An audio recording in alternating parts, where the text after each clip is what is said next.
이 작품을 연출한 박봉남 감독이라습니다. 반갑습니다. 네, 안대석 감독님하고 영화 관련된 얘기 좀 나누고, 그리고 또 객석에서 궁금하신 점들이라든가 또 하실 말씀들도 들어보고 하는 시간을 갖도록 하겠습니다.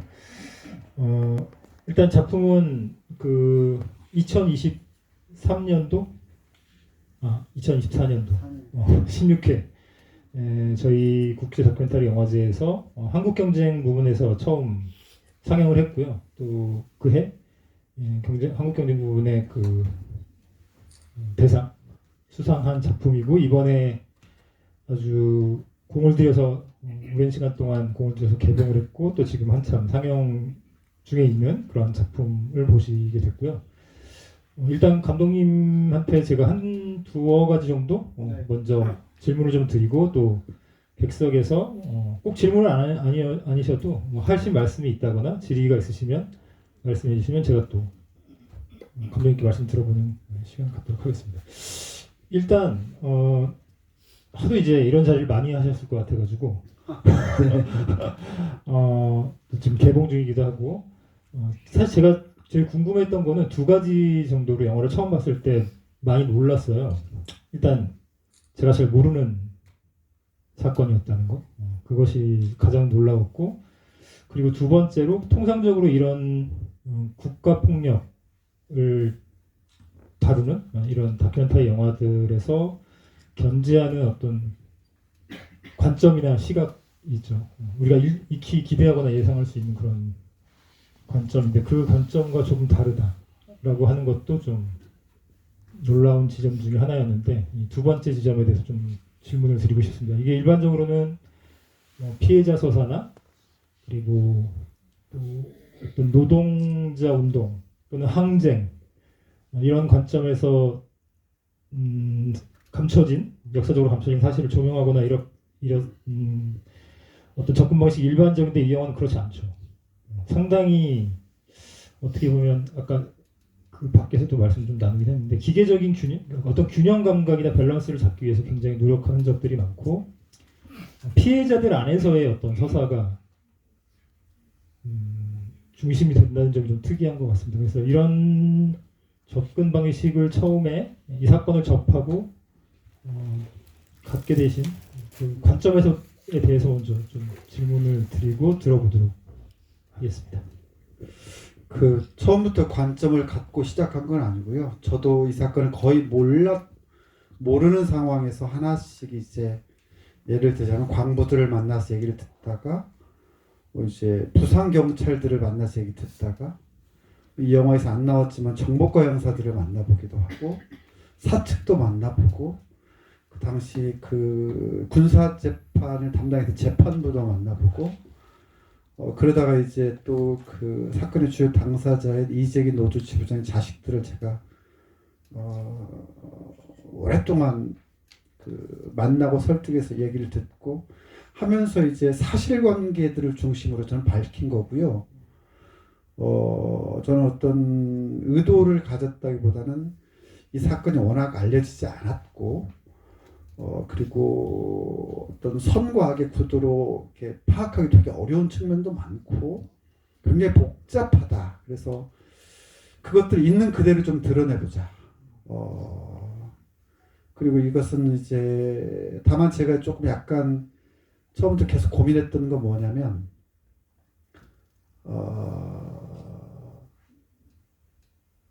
그 이재기 지부장 아내에 대한 폭행 사건, 이 문제를 제가 굉장히 많이 고민을 했는데, 노동운동이라는 관점에서 보면 이 사건은 중요하지 않을 수 있습니다. 민주운동이라는 관점에서 보면 중요하지 않을 수 있어요. 근데 저는 이게 처음에 되게 고민하면서 이건 피해갈 수 없는 문제고 외면해서도 안 되는 문제고, 그렇다면 정면으로 다뤄야 된다. 다룰 거면 깊이 다뤄야 되겠다. 처음부터 몇 달 고민한 결과로 이건 처음부터 마음 먹고 들어가야 됩니다.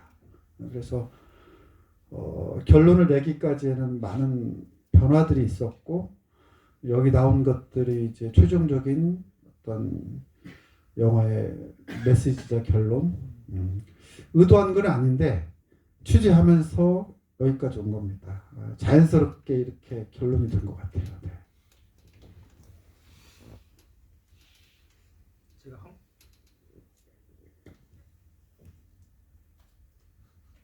제가 한 가지만 더 질의를 드리고 궁금했던 좀 지역적인 문제이긴 한데 어쨌든 좀 중요한 또 맥락을 제공할 수 있는 이야기일 것 같아서 일단 이 영화는 사북이라고 하는 그 지역과 거기에서 발생했던 사건도 중요한데 그 앞에 이제 단서가 되는 1980, 1980이라고 하는 그 시대적인 지표, 시간적인 지표가 상당히 작용하는 우리가 일반적으로는 이제 사북에서 벌어진 일에 대해서 기대라기보다 예상하게 되는데 실제로는 영화는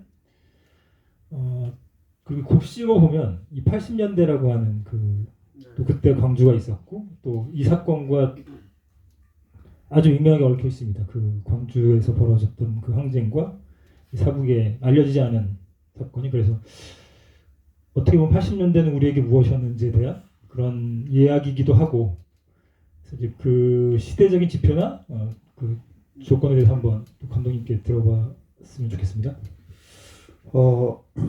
저는 이제 그 시대를 어떻게 표현을 하냐면 모두가 겁에 질려 있던 시대였다.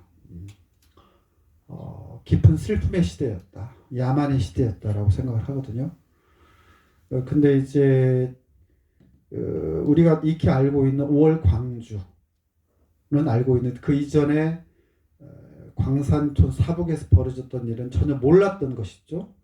그리고 사북과 광주가 깊이 엮여 있는 거죠. 가령 당시 사북 사태 진압을 위해서 강원도 화천에 본부가 있던 11공수 특전여단 62대대 61대대가 진압 준비를 들어가고 협상이 타결되지 않았으면 사북이 유혈 사태가 났을 것이고 아마 그걸 명분으로 5월 17일 자정이 아니라 4월 말에 비상계엄 전국 확대 조치가 이루어졌을 가능성이 많고 그러면 바로 간첩단 사건이 사북에서 터졌을 가능성이 많다.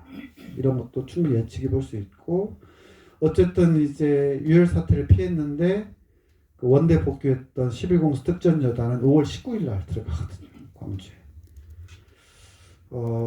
그래서 어떤 그 사북과 광주와의 연결고리들 그리고 계엄군이 광주에 들어가서 5월 18일부터 27일까지 진압작전을 펼치잖아요. 그 시기에 동원타는 광부들은 합수부에 끌려가서 고문을 당하고 있었다는 거. 어떤 그 비상계엄하에서 신군부가 권력을 움켜쥐고 있던 그 시기에 벌어졌던 동일한 사건이고 그 과정에서 엄청난 국가 폭력들이 자행됐다는 것들 이런 것들을 새롭게 발굴하고 발견해낸 측면이 있다.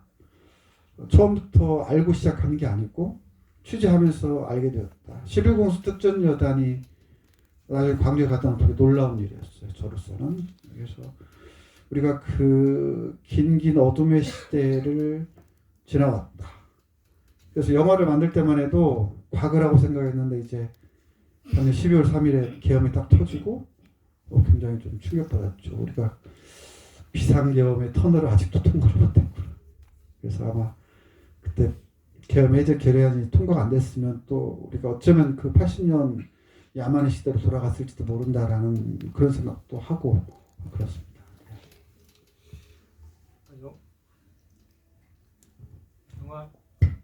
영화 안에서 이렇게 거기서 벌어지는 사건들을 이렇게 보고 있으면 그 양상이 광주랑 겹치는 지점이 굉장히 많이 있는 것 같습니다. 우리가 알고 있는. 그래서 관장님께서 주로 사실을 위주로 이제 설명을 해주셨는데 그 국가 폭력의 문제도 그렇고 그 가해와 피해의 경계가 모호해지는 피해자들 안에서의 그 또 다른 어떤 가해와 이 관계가 또 생기는 폭력의 구조 같은 게 아주 극명하게 드러나는 사건이었잖아요. 그래서 이제 그런 등등이 그 사건 자체의 특성도 그렇지만 또 아까 말씀해주신 직접적인 연결고리도 있지만 그 시대의 어떤 정황이나 또 그 폭력이라고 하는 그 본질적인 주체와 관련해서도 상당히 어떤 연결 지점 이런 등등을 또 추정할 수 있는 이야기인 것 같습니다. 네. 혹시 객석에서도 하실 말씀이 있거나 또 질문하실 부분이 있으면 저희들이 마이크를 드리고 또 감독님에게 말씀 들어보고 또 의견을 말씀하실 수 있는 시간을 갖도록 하겠습니다. 손을 들어주시면요, 저희가 마이크를 가져다 드리도록 하겠습니다. 네, 저쪽을 좀 올려드릴까요?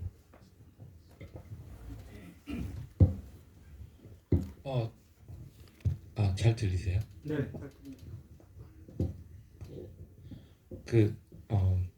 저는 이 영화의 주인공 분이 제 친형하고 동갑이고, 그리고 탄광 노동자 부부가 저희 아버지 어머니 연배시거든요. 그러니까 저는 그러니까 막내 아들 입장에서 이 영화를 봤어요. 어느 날 갑자기 아버지가 폭력적으로 변해서 가족이 풍지박산 나는 그 상황을 보는 입장이었거든요. 오늘 영화를 보면서 그런 부분에서 많은 충격을 받았어요.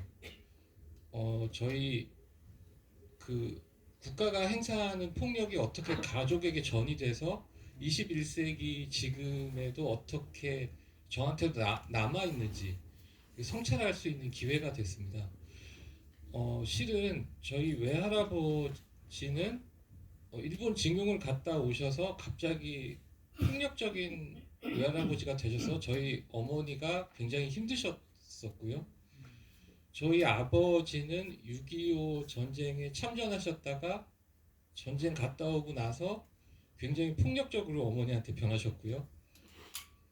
그리고 5.18을 제가 대전에서 겪었는데, 그때 제가 초등학교 3학년이었는데 어느 날 광주에서 많은 아이들이 저희 반으로 전학을 왔었고요. 그런 폭력의 국가의 이런 폭압적인 역사를 겪었던 세대였습니다. 저는 간접적으로 제가 오늘 본 이 상황에서 감독님께 여쭙고 싶은 거는, 정서영 선생님과 대담을 하셨을 때 이 영화가 원래 3시간이 넘는 원본이 있으셨다고 했고, 그 안에서 이 2시간으로 줄이기 위해서 많은 걸 덜어냈다고 하셨는데, 가장 이 영화에 그래도 담았어야 하는 이런 아픔들이 혹시 있었는지 그거를 좀 구체적으로 듣고 싶습니다. 사실은 그 아픈 사연들은 영화 안에서 담지 못한 사연이 이미 많이 있고요. 제가 이미 취재해서 편집을 해놓은 것들, 다만 이제 그 전체 상영 시간이 너무 길어져서 뺀 것들이고요. 그것들은 나중에 기회가 있으면 다시 조금 세상에 공개할 생각이고, 제가 이제 더 주목하고 있는 것은 현재 이 영화에서 담지 못했던 내용입니다. 그러니까 국가폭력을 수행했던 말단의 당사자들, 희생자들, 정부과 형사들이죠. 정성경찰서. 제가 사실 이 사람들 취재를 많이 접촉을 했는데 단 한 사람도 취재 응해주지 않아요. 사실 뭘 보고 저한테 자기 얘기를 하겠습니까? 근데 이제 그 사람들이 지난 4월 달에 제가 사북에서 처음 상영을 했는데 영화를 보러 왔더라고요. 그 정부과 형사가. 늙은 노인이. 그의 추레한 행색이나 한쪽을 다리 저는 모습이나 모든 것들이 저는 이제 보고 직감적으로 이제 때가 왔다라고 느꼈는데, 그 국가폭력을 수행했던 당사자들 있죠? 그 사람들을 만날 생각입니다, 이제 앞으로. 그래서 여러 명의 사람들이 지금 나오고 있고, 이제 때가 좀 된 것 같아요. 45년이 지났는데, 그래서 그 사람들 얘기를 듣고 카메라 앞에서 이 얘기를 하게 하고, 그 중에 단 한 명이라도 내가 그때는 나도 먹고 살기 위해서, 또는 내 동료가 죽어서, 또는 보안대가 두려워서, 뭐라도 좋으니까 변명이라도 좀 듣고 단 한 명이라도 사과를 하는 그 얘기를 좀 들어야 될 것 같거든요. 그래서 그게 제일 중요한 내용이고, 가해 당사자의 사과, 그 내용을 이제 사실 제가 올 겨울부터 좀 그들을 만나려고 하고 있습니다. 그게 또 다른 피해자들의 아픈 사연보다 더 중요한 내용이다. 그건 이번 영화에 제가 차마 못 담았는데 그걸 해야 될 때가 됐다. 지금 이렇게 준비하고 있습니다. 네. 그들의 사과가 없이 피해자들의 상처가 아물 수 있을까요? 택도 없다고 봅니다. 그들의 사과가 필수적입니다. 처벌은 못하겠지만 사과는 받고 기억은 해야죠. 기록은 해야죠. 예. 네. 이게 이제 공적인 숨겨졌던 어떤 사실들을 이제 공적인 자리로 이동시키는 그런 어떤 과정, 영화도 이제 그런 과정 중에 하나였던 것 같고 지금 계획하고 계신 후속 작업들도 그런 맥락에서 이해를 할 수 있을 것 같고요. 그래서 또 다른 것도 준비를 많이 하고 계시다고 들었습니다. 그래서 이 영화 한 편이 촉발한 어떤 서사가 계속 진행되는 영화 안과 바깥에서 계속 진행되는 중이라고 생각하시면 될 것 같습니다. 네.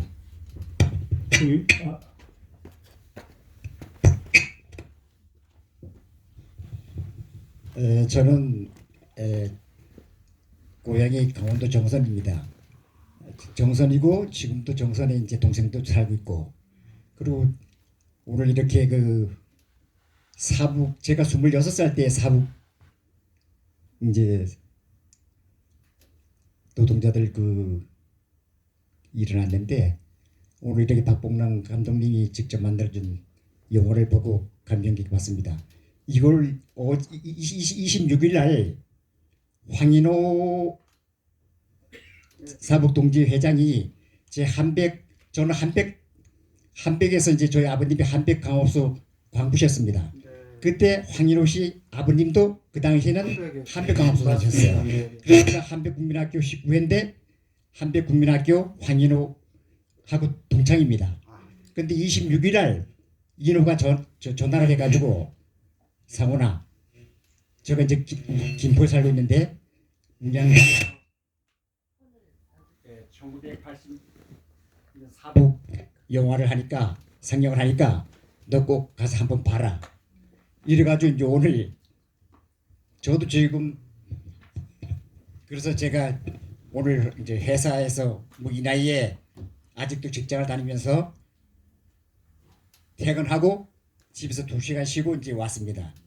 그래서 참 인호가 꼭 보라 그래가지고 저도 이제 그 서울에서 회사를 한 25년 다니다가 강원도 정선으로 내려가가지고 살다가 정선군 뭐 새마을 회장도 하고 평통 의원도 하고 그래서 정선을 위해서 이제 일을 좀 많이 하다가 결국은 이제 김포로 2019년 이사를 왔습니다.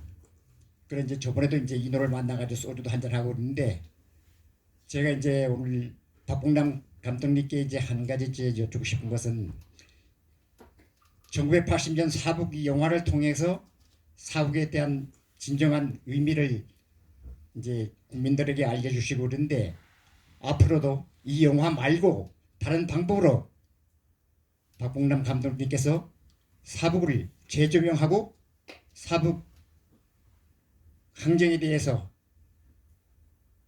뭐 정치를 하는 사람들이나 국민들한테 다시 더 알려가지고 재평가를 받을 수 있게 노력해 주시고 그 다음에 또 피해 당하시고 억울하게 돌아가신 분들 보상이라도 받을 수 있는 그런 방법에 대해서 적극적으로 좀 다시 주셨으면 하는 부탁으로 이제 말씀을 드립니다. 하여튼 오늘 영화 잘 봤습니다. 감독님 감사합니다. 네.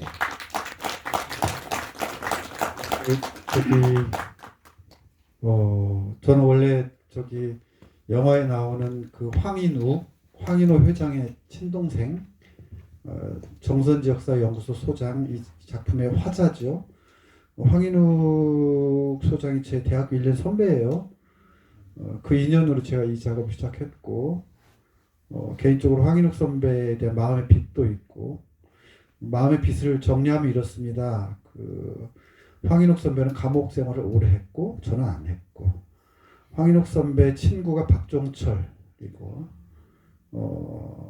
박종철에 대한 그래서 저는 황인욱이 박종철과 같은 존재입니다. 박종철이 1년 선배인데 그런 인연으로 하게 됐고 원래 한 3년 정도면 될 줄 알았는데 이 작업이 한 6년 왔고, 그래서 이 작업 끝내고 이제 저쪽 홀가분하게 하려고 했는데 아까 말한 그 정보과 형사들도 만나야 될 것 같고, 그리고 이제 이 영화를 통해서 어떤 사북이라는 그 역사의 상처들을 조금 치유하는 그런 과정도 기록을 해야 될 것 같고, 그래서 한 5년은 더 사북을 왔다 갔다 해야 될 것 같습니다.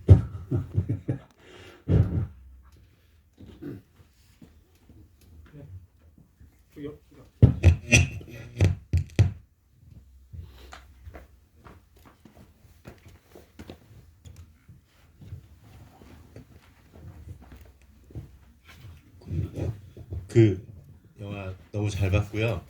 그 지금 어쨌든 이 사태를 촉발하게 된 개인이 있잖아요. 이재기 씨라는 그 개인인데 그분은 근데 어떻게 됐는지가 그 부인이 그렇게 잡혀 있을 때 이제 뭐 어떻게 됐는지에 대한 이야기가 나오지 않아서 그런 부분이 혹시 뭐 이야기해 주실 수 있으시면 말씀을 해주시면 좋을 것 같고, 저 개인적으로 그 마지막에 이원갑 선생님이 편지를 쓰셨는데 그게 붙여지지 않은 편지인지 뭐 그게 좀 궁금합니다. 그 이재기 지부장에 대한 이야기는 저는 앞으로 공론화가 필요하다고 봅니다. 이재기 지부장은 이 사건 전반의 과정에서 가장 큰 책임이 있고 비난받아 마땅하고 기록으로서도 엄중하게 책임을 물을 수밖에 없는 당사자인 게 분명합니다. 다만 그렇다고 해서 그의 아내가 그 짐을 져야 되는가, 이건 별도의 문제고요. 또 하나는 이재기 지부장에 대한 객관적 평가를 좀 할 필요가 있다. 현재로서는 2-3개밖에 제기하지 않은 거예요. 10개 정도의 사실관계를 더 보고 명확하게 평가를 할 필요가 있다.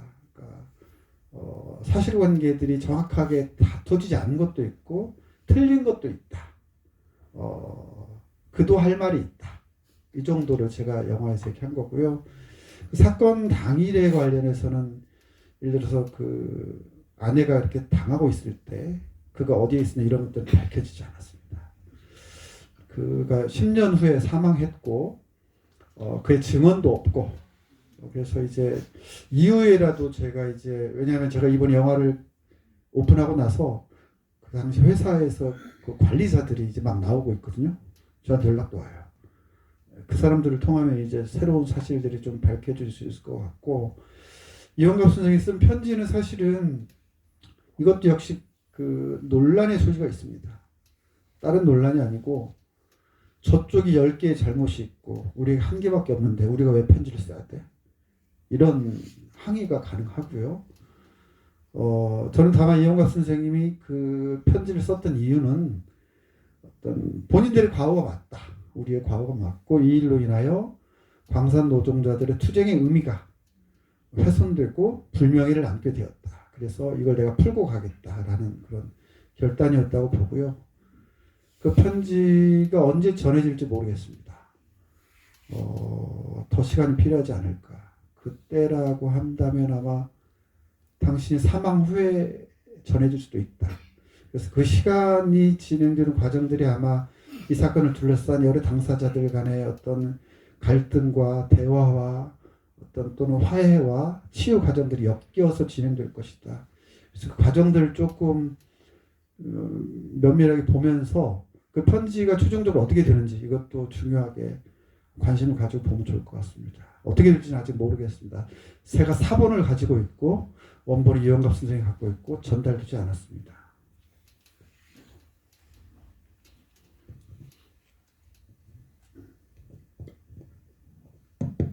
네, 영화 너무 재밌게 잘 봤습니다. 한 가지는 제 개인적인 생각, 소감이고, 한 가지는 궁금한 걸 여쭤보겠는데요. 저희들 나라에서 항쟁들이 몇 번 있었고, 광주를 비롯해서 최근에 그 계엄을 막는 항쟁까지 있었는데, 항상 저희들이 이제 칭송했던 게 광주에서 그 아비 규환 속에서도 한 건의 보험죄도 없었고 어떤 폭력도 없었다. 굉장히 중요한 가치고 좋다고 생각합니다. 이번도 마찬가지고요. 근데 저는 이제 제가 학생 때 봤던 그 사진, 그 그 이재기 지부장 그 부인의 그 사진만 기억하고 있는데 사북에 대해서. 근데 저는 이제 오늘 다큐를 보면서 들었던 생각은 오히려 그 사북의 뭐 항쟁 사태가 가장 인간적인 사태 항쟁이 아니었나.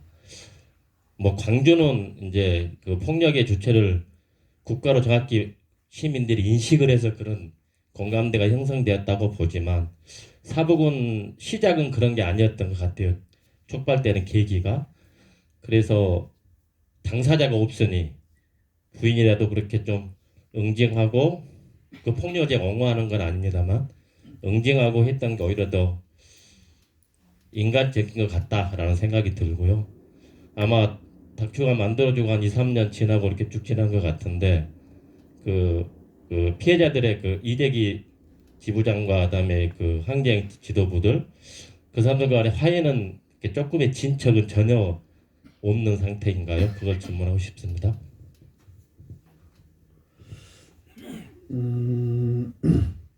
사실은 그러니까 이재기 지부장 부인 폭행 사건은 여러 시점에서 볼 수 있는 게 있습니다. 그러니까 그것들이 예를 들어서 사건의 본질과는 상관없고 그래서 그 일로 인하여 이 광부들의 투쟁의 의무가 훼손되어서는 안 된다. 너무 과하게 강조될 필요 없다라는 의견도 일리가 있고요. 이런 거죠. 동학농민 전쟁 과정에 동학농민운동 과정에서 그 조병갑 식솔들을 치도곤하는 게 뭐가 중요한 문제냐 이렇게 해석할 수도 있는 겁니다. 반면에 좀 더 엄격한 기준으로 그것이 비록 사건의 본질은 아니지만 우리의 과오가 맞다고 하면 사과할 필요가 있다라고 보는 층위도 있고요. 그리고 또 중요한 건 뭐냐면 이건 특수한 뭐냐면 그러니까 여성에게 가해졌던 폭력이라는 겁니다. 그러니까 그 이재기 지부장의 부인이기도 하지만 여성이기도 했고 특히 이제 그 이명득 어머니 같은 그 광부의 아내들이 끌려가서 똑똑하게 당하잖아요. 성적 가혹행위까지 이 여성이거든요. 그러니까 폭력의 구조, 폭력이 결국 향하는 제일 낮은 곳 여성이란 측면에서 별도로 분석을 좀 해볼 필요도 있습니다. 저는 그렇게 그래서 제가 그 이재기 지부장 부인 폭행 사건이나 또는 그 끌려갔던 여성들의 이야기 길게 한 것도 반드시 논의하고 갈 문제다라고 생각했던 것이고요. 이재기 지부장의 가족들과 그다음 항쟁 지도부 친구 관계죠. 바뀐 것도 있고 더 시간이 필요한 것도 있다고 봅니다. 그러니까 황인호 회장이 공로가 있음에도 불구하고 예를 들어서 보험금 1,700만 원을 숫자가 틀릴 수도 있는 거고요. 그거에 대해서 본인이 나중에 과오를 인정할 수도 있는 거고요. 여러 가지 앞으로 상황들이 진행될 것이다. 기대하기는 예전과 같지는 않게 뭔가 좀 구체적인 근거를 가지고 서로 좀 싸워도 싸우고 시시비도 가리면 좋겠다. 그래서 몇 가지로 합의를 할 수 있다면 한두 가지라도 합의했으면 좋겠다. 이렇게 생각을 하고 있습니다. 그 감독님이 지금 하신 말씀의 맥락에서 좀 더 확장해 보면 국가폭력이 어떤 해악성이 있는가, 어떤 굉장히 많은 트라우마를 만드는데 그 중에 이 영화에서 또 다루고 있는 문제 중에 하나라고 제가 좀 강렬하게 느꼈던 건 그 공동체성이 파괴된다는 거잖아요. 이 그 마을 공동체성의 파괴는 드러나지 않지만 상당히 깊은 트라우마를 남기죠. 우리가 살아가는 어떤 그분들 아까 여기 당사자들 피해와 가해 당사자들이 서로 얽히고 또 그 관계가 왜곡되고 뭔가 증오와 분노와 증오로 계속 이어지는 이런 사태가 그 원인은 국가폭력에 의한 것이지만 그 결과는 이제 그런 공동체성의 파괴가 굉장히 크게 오랫동안 회복되지 않는 거라는 거죠. 그 진상을 규명하고 뭔가 처벌하고 이런 것으로 회복이 안 되는 그런 문제가 여기 또 있고 그래서 앞서 이제 감독님께서 얘기하신 굉장히 섬세하고 다양한 정도로 다양한 수준과 정도로 어떤 트라우마가 있는 그런 관련자들에 대해서 세심한 조명과 또 그 후속 작업이 필요하다라고 보시는 것 같아요. 그래서 관점도 일반적인 뭐 책임자들을 색출하고 처벌하고 이런 어떤 수준에서 이루어지는 것이 아니고 좀 다른 맥락과 시각 이야기를 담아내고자 하신 게 아닌가 그런 생각이 듭니다. 그 사실 되게 중요한 게 하나 있는데요. 그 광주는 1980년에 벌어지고 1989년에 이제 국회 청문회를 통해서부터 본격적으로 진상규명이 들어가거든요. 사북은요, 2002년 이원갑, 신경 그분들이 중심이 되어서 항쟁 동지를 만들어서 명예회복 투쟁을 나섰던 시기까지 22년간 단 한마디도 없습니다. 신문 기사도 없고요. 아무것도 없어요. 왜 그랬을까? 이걸 생각해 보면 굉장히 독특한 측면이 있습니다. 뭐냐면 이제 사건으로 해서 28명이 군사재판 회부됐고 실형을 받고 나머지 사람들은 기소유예나 이렇게 해가지고 이제 석방이 되거든요. 5월 27일 날. 근데 돌아온 사람들을 동료 광부들이 어떻게 맞이했느냐? 일단 사북 사건이 터지고 나서요. 동원타주 광부들은 처우가 엄청 좋아졌어요. 완전히 바뀝니다. 이 새끼 저 새끼 일단 알아요. 관리자들이 누구시 하고 그 다음에 복지회관을 만들어주고요.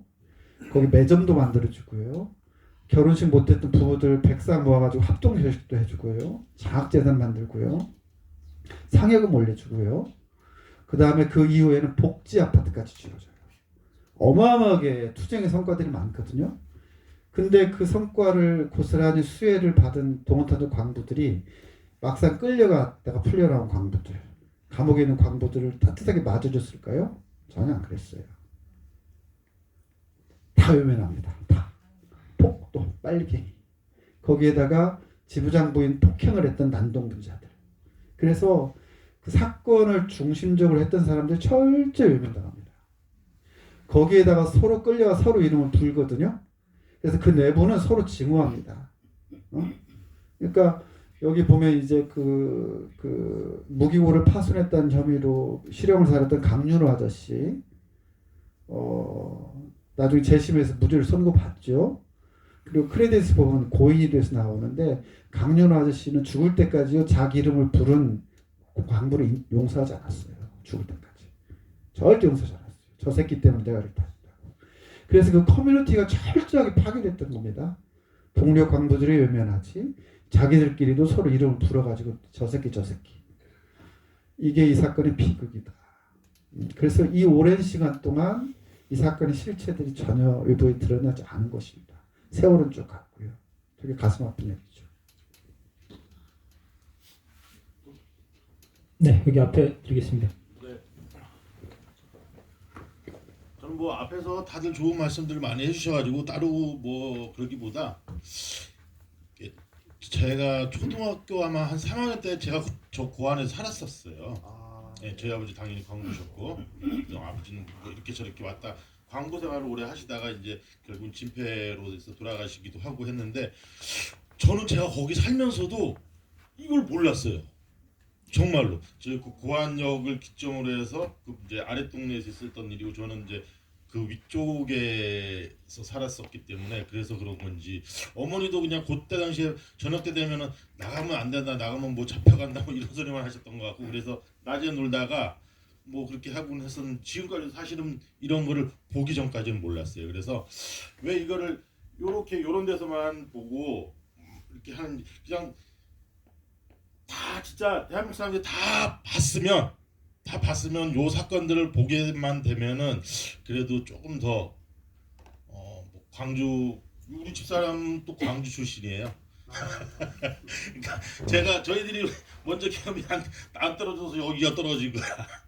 그런데 어쨌든 그런 거를 좀 더 뭐 이렇게 강원도 뭐 요런데 이렇게 하지 말고 그냥 어떻게 이렇게 좀 많은 국민들이나 이렇게 봤으면 하는 바람입니다. 네.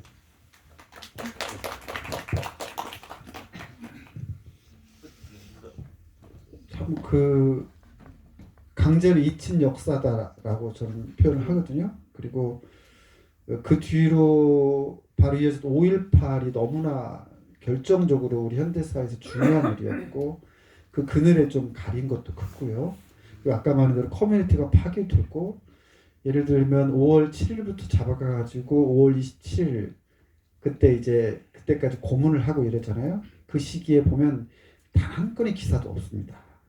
잡아갔다는 얘기 하나도 없어요. 그리고 5월 28일 날이 무슨 요일이냐면 광주에서 계엄군들이 전남 도청을 장악하고 사륙전을 끝내는 시기거든요. 전두환이가 이제 모든 실권을 장악하는 시기, 모두가 공포에 숨을 죽이는 시기. 그때 기사 하나 나와요. 28명 구속. 그리고 7월달에 기사 하나 나와요. 주동자 군사재판의 회부. 그리고 끝. 2002년까지 아무 기사 없습니다. 거의. 그리고 그러니 사북 고한 사람도 모르죠. 어머니들 아버지들 다 입 닫고 있고요. 끌려갔다 온 사람들 광부들 단 한마디 얘기 안 합니다. 나가서 얘기하면 죽여버린다고 그랬거든요.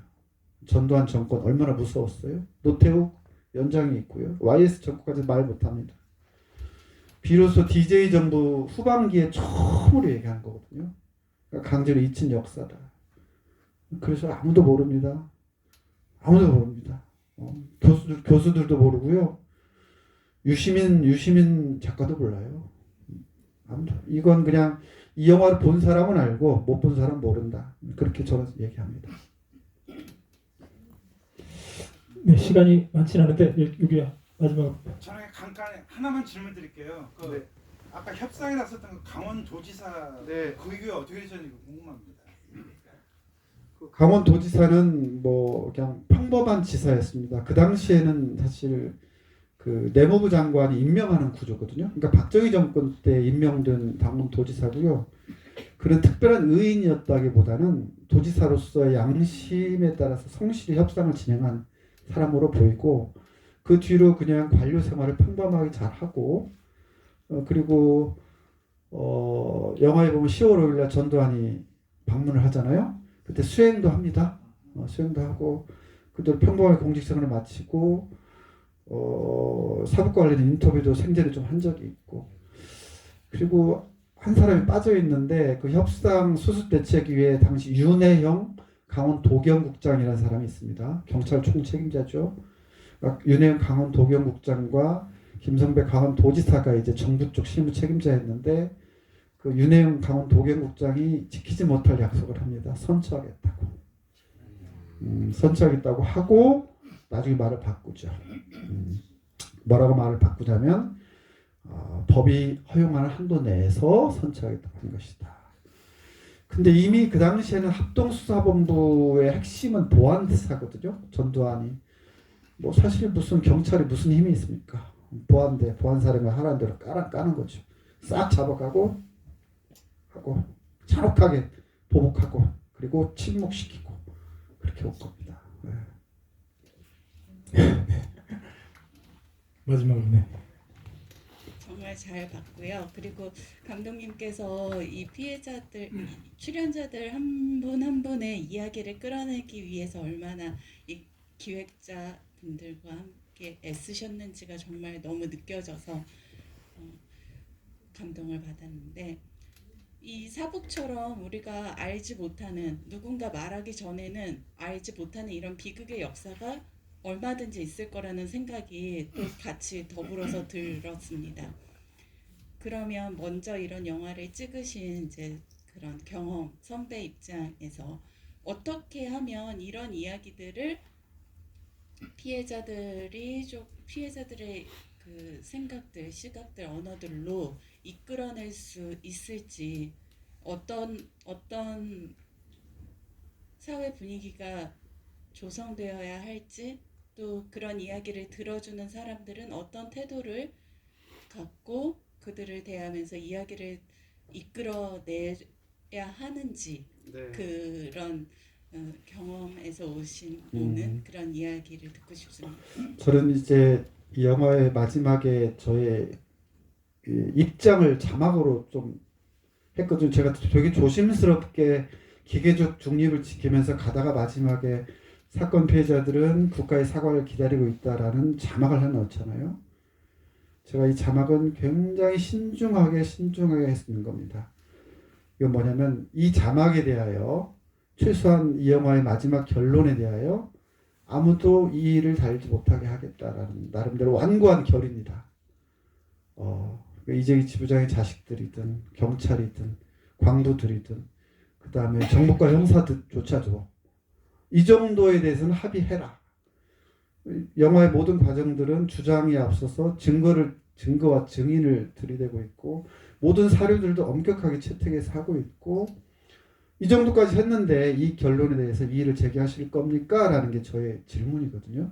그래서 저는 어떤 이런 역사를 다루는 다큐들이 주장에 앞서서 증거를 들이대고 사실관계를 들이대서 그 과정에 대해서 승복할 필요가 있다. 그래서 설령 그 결론에 대해서 진영에 따라서 입장이 다르더라도 그 과정에서의 몇 가지 절차만큼은 승복하게 해야 된다. 그래야 어떤 그 역사적 사건에 대해서 사회적으로 합의를 하고 정명, 이름을 붙이고 항쟁이라고 하든 사건이라고 하든 뭐라고 하든 그래야만이 이게 한 발짝 더 나아갈 수 있다고 생각을 하거든요. 그래서 개인적으로는 어떤 그 역사를 다루는 영화가 좀 가져야 되는 객관성, 어떤 엄밀한, 엄정한 기준들 그런 것들을 개인적으로 저는 중요하게 여겨서 그런 것들을 좀 시도한 것도 있습니다. 그냥 진영이나 주장이 너무 편승해서는 안 된다. 그래가지고 결론에 승복하지 못한다. 우원식 의장님이 그 계엄 해제 결의안 통과시킬 때 제가 텔레비를 보고 있었거든요. 주위에서 빨리 하라고 막 하잖아요. 근데 우원식 의장님이 끝까지 기다리라고 그랬잖아요. 절차 지켜야 된다고. 저 그거 보고 박수 쳤거든요. 마찬가지로 생각합니다. 이런 역사를 다룬 다큐들이 그 과정과 사실관계에 엄격하지 않으면 그 결론에 대해서 승복 안 해요. 제가 어느 한쪽 편 들었으면 아마 이 국가의 사과를 기다리고 있다라는 결론에 승복 안 할 거예요. 감독이 편들고 있네? 감독이 빨갱이 아니야? 그런 결론 승복 안 하죠. 그런 좀 의도를 가지고 이 작품을 만들었습니다.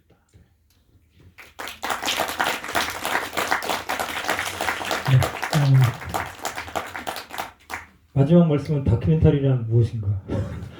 어딘가에 있는 진실을 이렇게 거기로 가는 게 아니고 그걸 찾아가는 과정에서 그 과정이 굉장히 중요하다는 거죠. 앞서 이제 취재를 하시면서 실제로 이 이야기의 정수가 만들어진 것도 어딘가에 그것이 있는 것을 찾아가는 게 아니고 찾아가는 과정이 곧 다큐멘터리가 되는 그런 것이 그런 작품이 아니었나 또 생각이 되고요. 마지막에 또 영화와 또 그 영화 바깥에 실제 현실 세계와 이것이 어떻게 연결되어 있는지도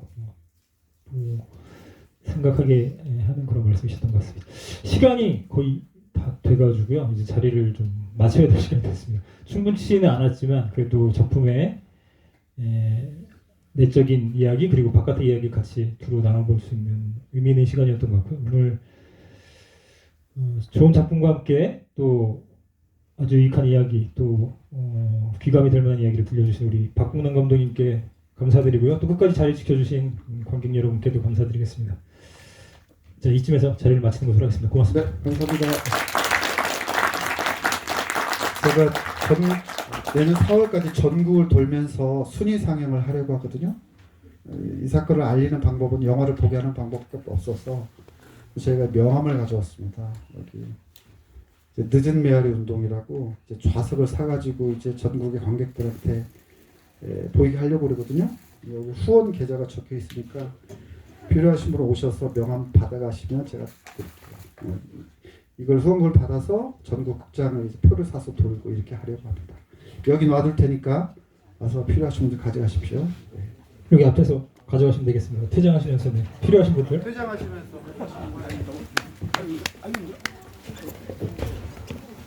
네, 감사합니다. 박수 좀 해봤습니다. 저기 나온 거 아니었어요. 선생님 저기 보안 이사님 반갑습니다. 제가 명함을 드릴 테니까요. 그리고 예. 아이고, 아이고, 늦은 시간까지 또 함께 해주셔서 감사합니다. 네네. 감사합니다. 감사합니다. 또 있어. 예, 조심해 들어. 네.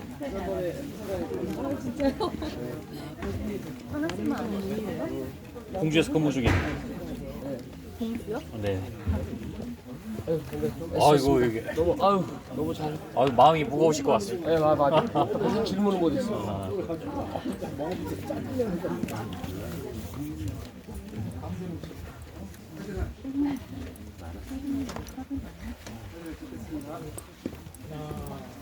여러분 영화와 기념사진은 별개입니다. 영화가 그렇다고 하더라도 기념사진 찍고 가세요.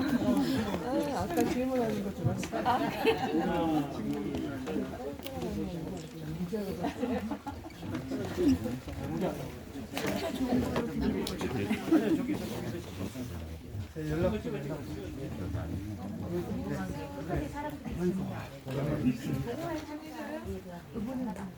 이게 그거 하려면 사업부이 128분인데 그 시간까지 너무 길고 차라리 그 버리고 안녕하세요. 네, 오히려 정광무라고 합니다. 사진 찍고 가세요, 같이. 찍으면 좋은데 앞에 밀려. 아닙니다. 원래 밀리더라도 여기 거리도 먼데 뭐 앞에 사람 비키라고 하세요 그냥. 영광이죠. 저기 다 비키라고 하세요. 제가 찍어드릴 수 있죠. 근데 조명이 약해서 괜찮을지 모르겠습니다. 어둡습니다. 기업 얘기. 여기 우리 저기서 찍고 있거든요. 유명 의원님 저기 핸드폰 주시면 제가 찍어드릴게요. 잠시만요. 돌아다니면서 여러분 제가 그 소주잔처럼 잔 돌리다가 누가 주인인지 모를 수도 있지만 핸드폰도 섞일 수 있어요. 잘 찾아가세요. 여러분 긴장하시고요. 네. 그거 제 거예요. 그렇군요. 자 정면을 바라보시고 네. 안녕하십니까 이기다 네네. 그렇군요. 네. 메이저님 카메라. 이건가요? 어이구 이렇게 비싸 보이는 카메라예요. 자, 어둡게 나옵니다. 자 웃으시면서 하나 둘 셋. 어이구 이렇게 첨단 기계일까요? 자 여기 있습니다. 조금만 기다려 주세요. 제가 찍어드릴게요. 저희 찍으실 분 여기 오세요. 아니에요. 아니에요? 예, 그렇군요. 알겠습니다. 네, 필요하면 저 연락 주세요.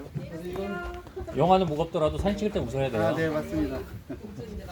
자, 아주 좋습니다. 자, 세 장만 찍을게요. 정해 보시고 하나 둘 셋. 요즘 시스템이 비슷하네. 하나 둘 셋. 네. 찍겠습니다. 하나 둘 셋. 네. 핸드폰 잘 찾. 주인 찾아가세요. 저희도 네. 여러분 덕담은 나가셔 하시고요. 사진 찍으려고 기다리고 계시는 분 계십니다.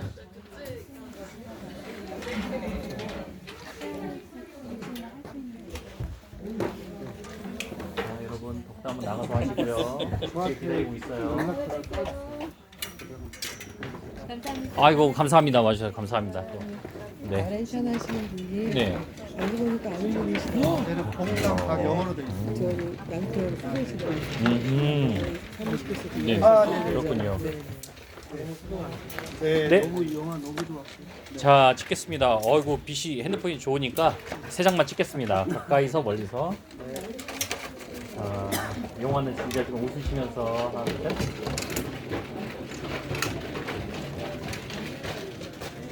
찍겠습니다. 하나 둘 셋.